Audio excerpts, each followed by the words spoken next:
De actualidad. Hola oyentes de Radio Sefarad, y hoy tenemos la ocasión de tener en el estudio en persona a alguien al que ustedes conocen seguramente de haberlo leído, de haber visto sus vídeos, de haber igual escuchado alguna entrevista un poco más antigua en Radio Sefarad. Estamos hablando de Gabriel Ventasgal. ¿Qué tal, Gabriel? ¿Qué tal? Un gusto. Bueno, se puede decir, se puede inventarte una profesión, algo así como asbarólogo, un especialista en asbará. Todo, ¿no? Como no es una profesión desarrollada, así que todo es posible. Todo es posible. Bueno, tus estudios son de política, ¿no? Yo estudié varias cosas y si algo que me gustaría que en esta entrevista la gente recuerde es lo siguiente. Cuando terminé de estudiar mi primer título en Ciencias Políticas en la Universidad Hebrea de Jerusalén, me di cuenta que me iba a morir de hambre. Y por lo tanto prometí que cada década de mi vida iba a estudiar una profesión diferente.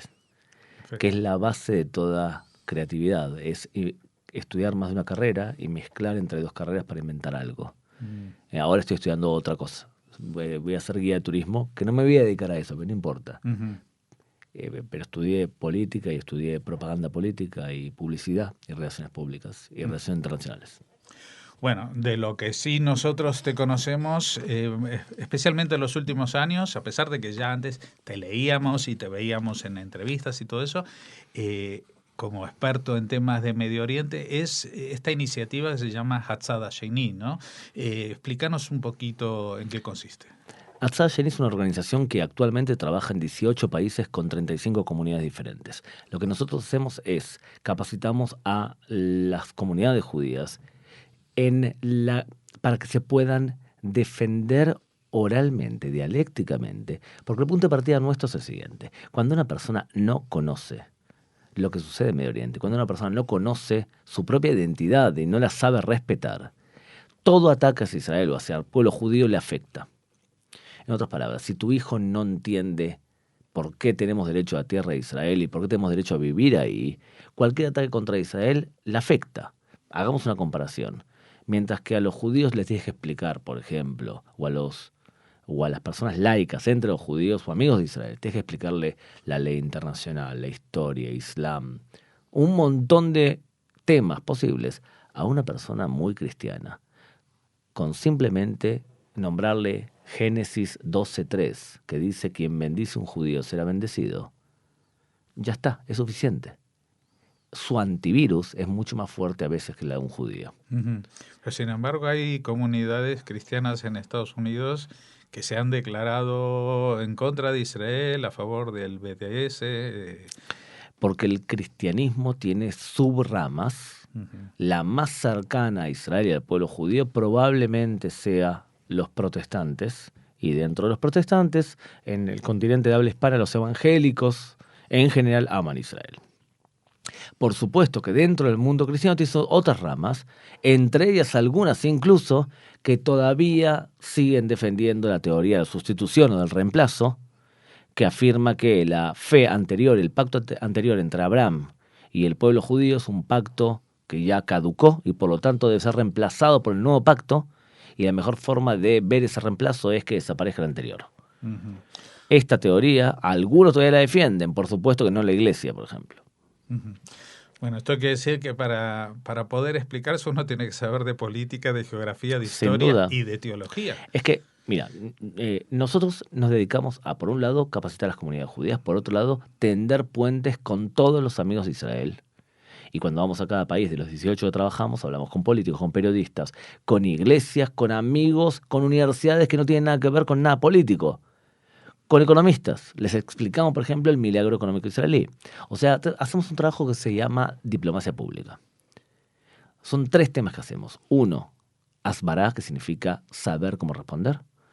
Otra, que es diplomacia pública, tender puentes con amigos.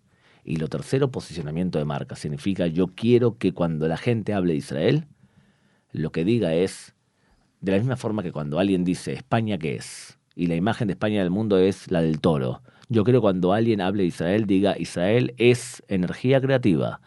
Probablemente somos uno de los países más creativos del mundo. lo que sucede en este momento en Israel con respecto a nuestra capacidad para poder crear cosas que cambian al mundo es increíble, más teniendo en cuenta la cantidad de personas que somos. Eso hay que resaltarlo. Hablar bien de lo que se está logrando en Israel crea un mayor antivirus. Significa que la información negativa penetre con más dificultad. Son 3 cosas que hacemos. Ujú. Eso es lo que se dedica a mi organización, que se llama Tzad Sheni. Hay que decir algo así como el otro lado, la otra cara, ¿no? De la moneda, digamos. Tal cual. Pero cuando las opiniones están tan asentadas es mucho más difícil. Hay un periodista español, no sé si lo conoces, Jorge Marí Rodríguez, que ha acuñado una frase muy cierta que dice: sobre Israel todo el mundo opina. O sea, a ti en la calle vas a preguntarle ¿qué piensa usted de Timor Oriental? Y te dicen, yo qué sé, no sé, cuestión de ellos. Incluso de temas europeos como Ucrania. ¿Usted está a favor de los ucranianos o de los separatistas? Ay, no tengo ni idea. Pero de Israel pasa cualquier cosa y saben quiénes son los buenos y quiénes son los malos. Tal cual. Entonces, ¿cómo se lucha? O sea, estamos hablando de siglos, de estigmas, de prejuicios. ¿Solamente con la realidad se puede combatir todo eso? No. Lo que hay que entender es lo siguiente. Una persona que quiere destruir al pueblo judío, que quiere destruir Israel o que quiere dañar a Israel, utiliza 6 técnicas. 6 técnicas. La primera es la evidente, la fuerza física. Desde el año 73 esto ha mermado porque la superioridad militar israelí es muy fuerte. Y eso lo que ha provocado es que países que no se atreven a enfrentar a Israel lo que hacen es buscar la vía del terrorismo, pagarle a alguien que haga lo que yo no me atrevo a hacer, o buscar la vía de bomba atómica, que iguala a las fuerzas militares. La primera es lo evidente, es la fuerza física. La segunda táctica es llevemos a juicio a Israel todo el tiempo, que es la vía legal. La ONU condena a Israel, el Consejo de Derechos Humanos de la ONU vuelve loco a Israel todo el tiempo, la Haya, que trata solamente, por lo visto, o con países, pero siempre el tema israelí está. Eso es la vía legal. La tercera vía es matemos de hambre a Israel. Y esto se llama BDS. Boicot, desinversión y sanciones en contra de Israel, de un solo Estado. La cuarta es utilizar la prensa. La prensa tiene un factor fundamental en demonizar a Israel. La quinta es robémosle la historia a los judíos. Se llama cleptohistoria. Inventemos que los filisteos eran palestinos. Inventemos que Jesús era palestino. Inventemos que los palestinos tienen 7.000 a 11.000 años de historia y de paso inventemos que los dinosaurios también eran palestinos. Si tú lo que haces es inventar la historia y quitarle toda historia al pueblo judío, le quitas los derechos. Es la quinta técnica. Lo vemos mucho en universidades. Y la última técnica es a través de la palabra. Si yo logro convencer a todo el mundo que Israel es un estado nazi o que Israel hace apartheid, entonces es más fácil destruir ese estado.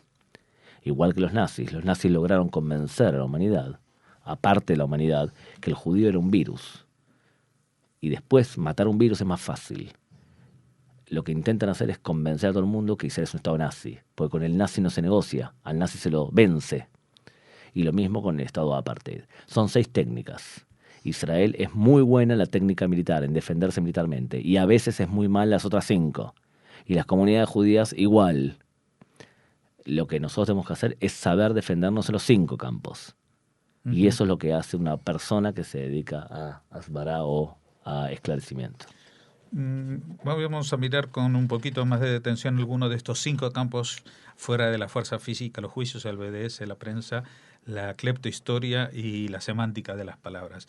En todos ellos yo veo que, o en 4 de ellos, veo que hay algo en común, que es que la iniciativa la toma el que quiere causar el daño, ¿no? O sea, los palestinos, por ejemplo, en este caso, pues denuncian a Israel en los foros judiciales internacionales.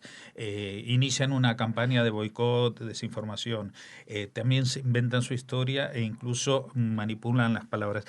Ahora, la prensa, fuera de la que es la prensa palestina, se supone que un periodista en Colombia o en España o en Tailandia, ¿por qué tiene que comprar y por qué compran lo que les venden los palestinos? ¿Y por qué no compran o aceptan lo que les presenta Israel a través de sus servicios informativos?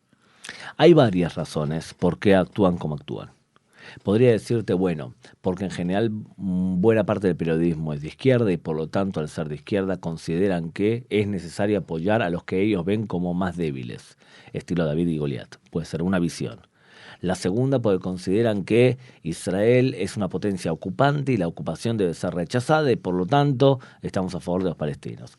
Otra porque el periodista hace cuentas rápidas y en sociedades que tienen tendencias antisemitas, el periodista adapta el mensaje a esa población. O sea, si toda mi población no es antisemita, criticar de forma demonizadora a Israel no tiene popularidad. Ujú. Pueden ser unas cuantas razones. Yo te voy a decir una macro razón. Y la macro razón es que la mayoría de los periodistas, como dice también Jorge, que dice sobre Israel hablamos todos. Opinamos todos, dice él. Cuando se habla del Medio Oriente no se entiende la naturaleza del conflicto. Se piensa que el conflicto es por tierras. Se piensa que el conflicto es por ocupación, es la palabra que se utiliza habitualmente. Ujú. Y te voy a decir claramente, para los israelíes, para la mayoría de los israelíes, el conflicto es por tierras. Significa, si cedemos territorio nacional, debería haber paz. Para el Islam, el conflicto es religioso. Y por lo tanto, cuando tú tienes un conflicto y el israelí piensa que el conflicto es por tierras, pero el Islam considera que el conflicto es religioso, el que impone la naturaleza del conflicto es siempre quien agrede. Y el que agrede es el Hamas o también la autoridad palestina. Pero eso es lo que te iba a preguntar, porque jamás entiendo que se apoyen en el Islam. Pero la autoridad palestina, a Fatah, hasta ahora, bueno, se supone que es un ente bastante laico. Se supone, ese es el problema. La OLP es un ente que tiene una influencia también islámica. Es más, no existe en el Medio Oriente una identidad que sea laica. Eso es un invento occidental. Pero la hubo en los años 50 con Nasser con y Nasser, el papá sí, de... pero desde entonces ha pasado mucha agua por el río. Sí. Y por lo tanto, desde el año 70 en adelante y 80 con más atención, la identidad es religiosa. Y por lo tanto, el que hable Medio Oriente y no sepa religión es simplemente un charlatán. Uh-huh. Y cuando analizan Medio Oriente, muchos periodistas consideran, traducen al latino lo que no entienden. Te doy un ejemplo claro. Uh-huh. ¿Sabes qué? Un político, Javier Solanas, años 90, lo interrogo para una entrevista para la prensa española. Y le pregunto a Javier Solanas, le digo, ¿por qué considera usted, qué opina usted sobre el terrorismo palestino? ¿Qué me responde? Bueno, el terrorismo palestino es un problema, pero hay que analizar por qué surge el terrorismo palestino. Surge por la ocupación. Eso sin saber que antes del 67 había terroristas palestinos. Es que el terrorismo islámico nace en los años 20 ya. Sí. No es algo nuevo. Entonces, ¿qué sucede? Lo que han logrado hacer los palestinos es que han cambiado la norma. El juego es muy simple. Mira lo que hacen. Lo que han logrado hacer con los periodistas y con otra gente también, o con académicos, es cambiarle la vuelta a la rueda. ¿Qué significa? Ahora ellos te dicen que el terrorismo que hacen es por la ocupación de los territorios. Uh-huh. Pero antes del 67 no había esa ocupación, ¿verdad? Y ya estaba Fatah. De hecho, la 65. De hecho, 64. Desde hecho, la ocupación es consecuencia de la agresión de la guerra del 67. Si no hubiesen agredido, no hubiese habido ocupación. Si no hubiese atacado a Israel, no hubiesen atacado Egipto, Siria y Jordania, no hubiese reaccionado Israel y por lo tanto no hubiese habido ocupación. O sea que la ocupación fue consecuencia de la agresión que ellos hicieron. Ahora bien, ¿qué pasaba antes del 67? Antes del 67 la excusa de por qué hacían terrorismo es por los refugiados palestinos. Ahora bien, los refugiados palestinos no se hubiesen creado si no hubiesen atacado a Israel en la guerra del 48. O sea, ellos logran siempre dar vuelta. O sea, la consecuencia de la agresión que han hecho se transforma en la causa de la próxima agresión. Y antes del 48 también agredían. ¿Cuál era la excusa entonces? Los judíos nos robaron la tierra. ¿Pero la compramos? No importa. La verdad no importa. Y el problema específico en académicos y prensa es que en otro tema no se permitirían ese nivel de vulgaridad y de ignorancia. Y en el caso del conflicto palestino-israelí, sí. ¿Y por qué? ¿Por qué? Probablemente porque la crítica hacia el Estado de Israel sea una continuación directa del antisemitismo tradicional. Probablemente. por varias razones. Pero eso, digamos que habría gente que podría decirlo, bueno, son los sectores de derecha ligados a la iglesia, la educación tradicional. También a la izquierda. ¿Pero por qué hoy el antisemitismo especialmente de izquierda? Pero esa es ¿cuál es la razón de justamente la izquierda? Bueno, yo entiendo que en el 67 la izquierda tradicional se sintiera traicionada entre comillas porque ya en los años 50, porque Ben-Gurión parecía que iba a unirse al bloque soviético y después no fue con Stalin. Entonces la izquierda igual ya desde entonces los miró torcidos y etcétera. Pero más allá de eso, el encono actual de la izquierda, que sigue siendo los mayores anti-israelíes, antisionistas y, como dices tú, antisemitas, ¿solamente es por un antisemitismo que lo tienen en la sangre, atávico, o cuál puede ser la raíz de todo eso? Lógicamente, como toda respuesta que casi te estoy dando, no existe una respuesta única para todo, porque depende de la persona muchas veces o de la organización. Acuérdate, cuando hablamos de antisemitismo, hablamos de 3 tipos de antisemitismo diferentes. Hablamos de antisemitismo del Estado, si los partidos políticos y el gobierno son antisemitas o no. Hablamos de antisemitismo de instituciones, por ejemplo, la academia, la prensa. Y hablamos de antisemitismo de seres humanos, de individuos, de personas. Uh-huh. Entonces hay que ver qué. Pero digamos que hablamos a nivel general. Una de las explicaciones que me gustaría poner sobre la mesa es la siguiente. Tras la caída del bloque soviético, la ideología de izquierda tradicional marxista perdió su referente y su brújula. Uh-huh. En otras palabras, se quedaron sin ideología. La que ganó, la que terminó ganando fue el liberalismo económico o el neoliberalismo. Ellos pasaron a llamarse, de alguna manera simpática, somos posmodernistas. Las ideologías no corren más, ni la mía, ni la tuya tampoco. Somos posmodernistas. La época que nosotros vivimos actualmente es la modernidad. Estamos en la modernidad. Y con todas las quejas que podemos tener sobre la modernidad, vivimos mejor, vivimos más años. Lo que ha hecho el posmodernista, en otras palabras, la izquierda radical, ha hecho una alianza con los premodernistas, con el Islam radical. Uh-huh. Entonces es una alianza contra natura entre radicales, posmodernistas y premodernistas. ¿Para qué? Para destruir la modernidad, para destruir los valores de los países occidentales y lo que nosotros representamos, también Israel. No tienen ningún problema radicales islámicos en utilizar la tecnología de vanguardia para mandarnos a todos a la Edad Media. Esa alianza que parece extraña, que tiene que ver con una persona de extrema izquierda que supuestamente debe defender las libertades individuales y, por ejemplo, el posicionamiento de la mujer, que tiene que ver él aliarse con los más retrógrados del Medio Oriente. Para ellos tiene lógica, ya que los enemigos son los enemigos comunes.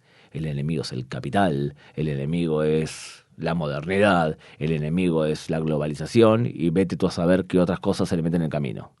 Uh-huh. Lo que hay que entender es que el hecho de que una persona sea de izquierda no significa que la persona sea inteligente. Se puede ser de izquierda y se puede ser un perfecto estúpido. Y se puede ser de izquierda y se puede ser un antisemita. Por ejemplo, Saramago. José Saramago se puede ser premio Nobel y ser un antisemita. No hay contradicción. Uh-huh. En el caso específico de Europa, la extrema izquierda, no la izquierda, la extrema izquierda es la que hoy eleva con más fuerza la bandera del antisemitismo. Te voy a sacar de este contexto teórico para cosas prácticas y actuales. Has venido a Madrid a dar una charla, a pesar de que estamos hablando de Israel y de los judíos, de antisemitismo, vienes a hablar de las masacres de cristianos. Sí, también. Tengo en la comunidad judía de Madrid, hay una persona que está haciendo una actividad muy importante para acercar al mundo judío y al mundo cristiano, y es el doctor Andrés Ergas, que es una persona importante dentro de la comunidad, y él se puso como meta intentar que los cristianos entiendan lo que está pasando en Medio Oriente. Y lo que nosotros decimos es, el pueblo judío tiene a alguien que lo defiende. Y lo que defiende es el ejército israelí. Pero los cristianos no lo defiende nadie. Año 1920 vivían 80 millones de cristianos en Medio Oriente. Hoy en día viven 11 nada más. Cuando ISIS entra a Mosul, la gran capital de los cristianos en Medio Oriente, lo primero que hace es transformar las iglesias en mezquitas.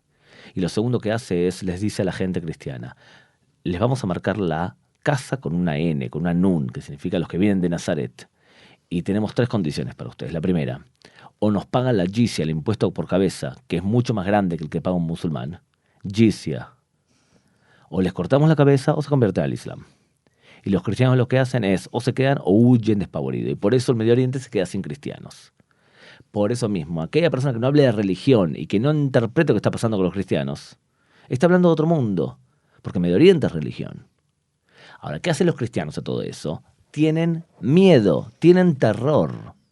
En el año 2006, el Papa anterior, Benedicto XVI, en Ratisbona hizo un discurso en donde dijo que el Islam estaba educando a sus hijos a la espada. Significa que el Islam estaba educando cierta parte del Islam a la radicalización. Y la respuesta de un grupo llamado Ansar al-Islam, que hoy en día lo conocemos como ISIS, fue volar 2 iglesias y asesinar 83 cristianos. Y el mensaje fue para que los cristianos no vuelvan a abrir la boca en Europa. Y hasta el día de hoy, los cristianos tienen terror. Y si tú te atreves a criticar a grupos como ISIS, diciendo que ellos son musulmanes radicales, enseguida te van a poner el San Benito de que eres un islamófobo o que no es políticamente correcto decir eso. Uh-huh. Bueno, y eso lo están... Ese San Benito a veces lo ponen los propios políticos que no son...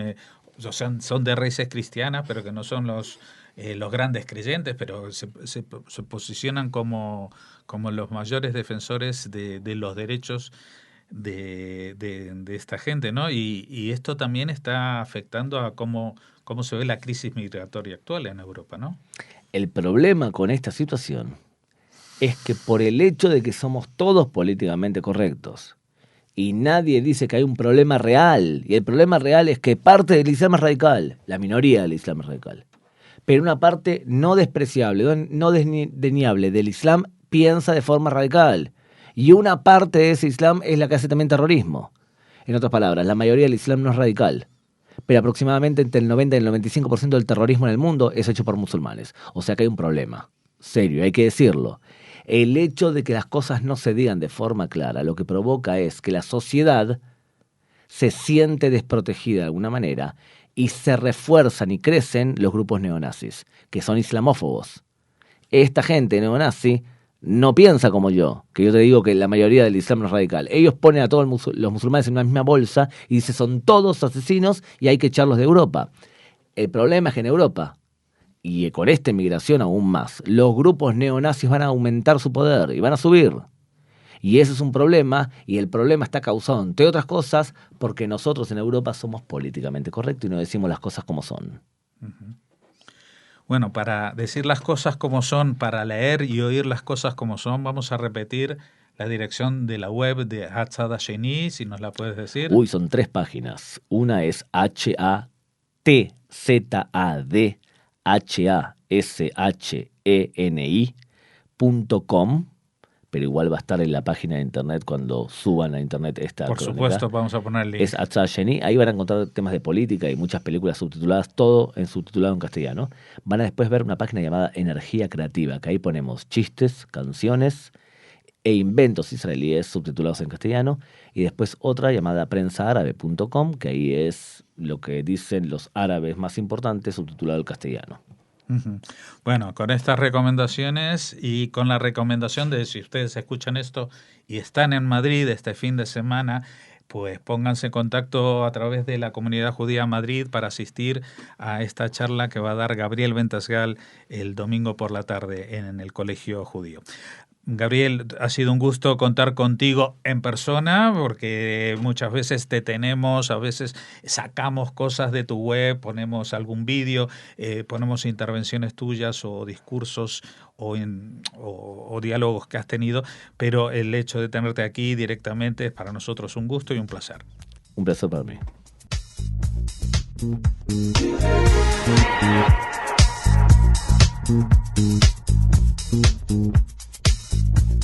Thank you.